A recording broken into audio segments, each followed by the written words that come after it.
Welcome to the Monopoly Control Your Space or Be Dominated podcast. I am your host, Benjamin Ngwani, and author of the book of which this podcast is about. Today, we are going to discuss about what do you do when you fail. So sit tight and get monopolized. You see, failure is a reaction to an event. It does not define who you are, even though it is something that reoccurs in our lives now and then. Failure is also not something you should be comfortable in. Yes, you have to accept it when it happens, but never submit to it.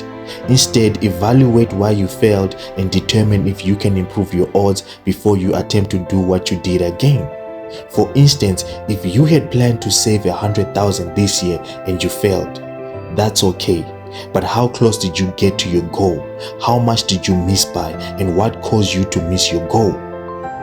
If it was your personal problems, what were they?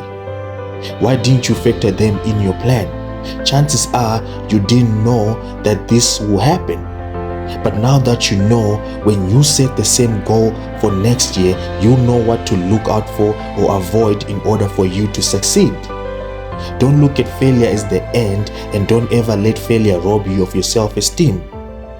We all experience failure, but that doesn't mean you should start doubting yourself. No one goes through life without experiencing failure.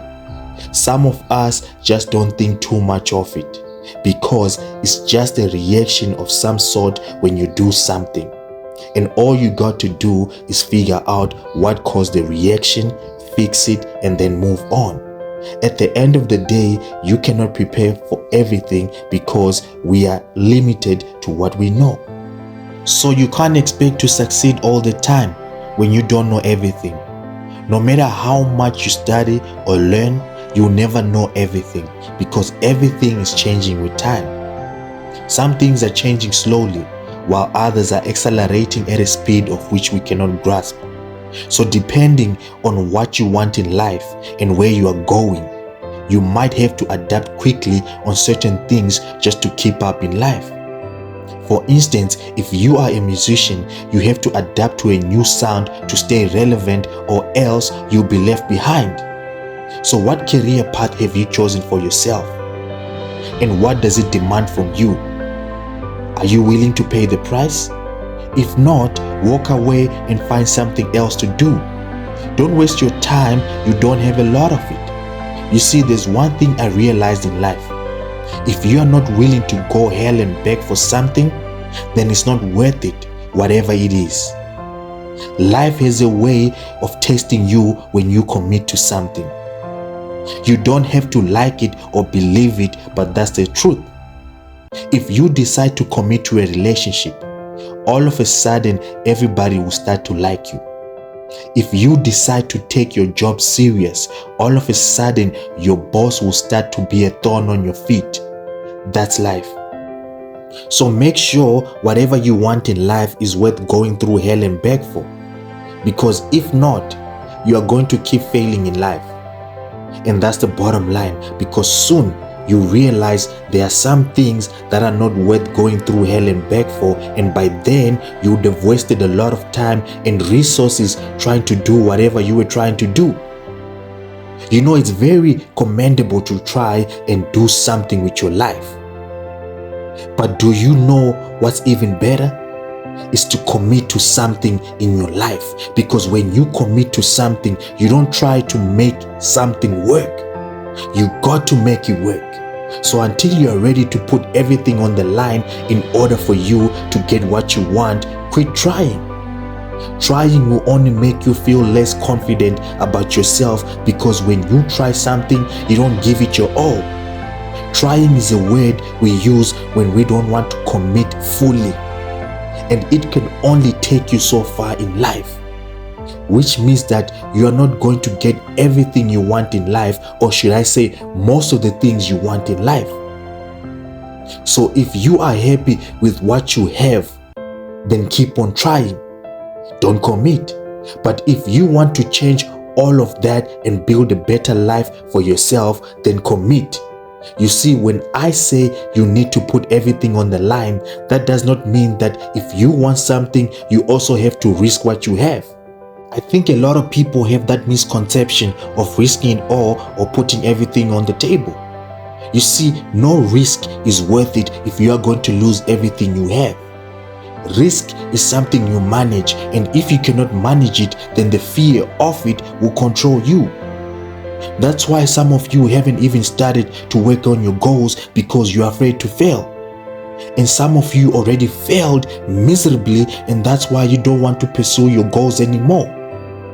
But here's the thing, putting everything on the line is not literally putting your assets and your financial well-being on the line in order to get something, but rather it's managing the process of getting what you want by putting every thought into your plan, every ounce of energy and attention you have in order to make things work. Which means that if you want to buy a car through financing and get to keep it no matter what, you have to think about everything that can happen which will lead you to lose your car in the first place, and how you can prevent all those things from happening. And once you got that figured out, you start to keep tracking every move you make, and before you know it, 5 years will pass by like it's nothing. You see, the real fight in life doesn't happen when you get something, but rather when you have to keep it. Don't waste everything you have to try and get something you might not have. Manage your risk, manage how much you lose, and don't let it be everything, because nobody works hard to get where they are just to lose it all in a second. Ambition can rob you of your senses. No matter how much you think you want something, don't ever do something that is not sensible. Be sensible in everything you do and always keep a sound mind. Don't do things you don't understand. Seek out knowledge first and understanding before you do anything. If you do that, then you are putting everything you need in order to get what you want. Not everything you put in is what you need to succeed. You can put money into starting a business and lose all of it because you did not do your market research thoroughly. But if you do your market research thoroughly and you don't have money, you can raise money from investors and not lose a damn thing. So I hope you understand what I'm saying, because knowledge and understanding are what guides our actions. And believe me when I say this, you always need something to guide you in everything you do, otherwise you'll be lost. The problem we all face in life is not us knowing where we are going, but rather how to get there. So what is guiding you to get where you want in life? Have you ever considered that? If not, now is the time to question yourself. What has been guiding you all this time in your life? What have you been basing your decisions on? Was it knowledge and understanding, or was it just knowledge without understanding? Because it's possible to know something and be driven by it without fully understanding it. A lot of people want to be successful, but when it is time to do what successful people do, they fold. Does this mean that they don't understand success? Of course. Because if you understand success, then you are aware that you have to accomplish your goals no matter how little they are. Which means that when you wake up, you need to know what you need to do, because you made the plan yesterday and everything in that plan has to be executed. That's what success is. It's not an accident. You don't just become successful by accident, you live it. Why do you think there are some people who were rich and now they are not? They accidentally came into money and now they lost it, because being wealthy is who you are and who you decide to be every day. Success is what's in you, the ideas, the conviction, the discipline and commitment you make. Without your inward traits that attract success, things will come and go in your life. You will have a good woman and yet you will lose that woman.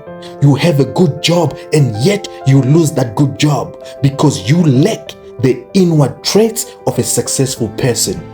These traits could be anything, but just to name a few, success has to do with your belief system, values and principles. If you don't believe in something, you will fall for anything. If you don't have values, you can be bought. And if you don't have principles, you can be fooled. So be the person that attracts success and not someone who seeks out success. Most people who fail in life are those who seek out success.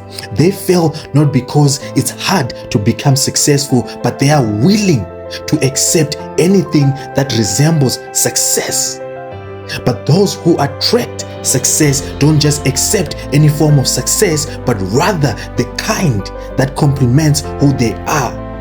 Not everything that looks promising is worth doing. Some things are just designed to derail you from your path. There's people who became rich and died prematurely. So was it the money or how they got the money that caused them to die prematurely? In most cases, it's because of how they got the money.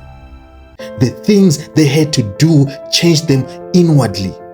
So the question you have to ask yourself is it worth it to compromise your character for the sake of gaining something you don't have?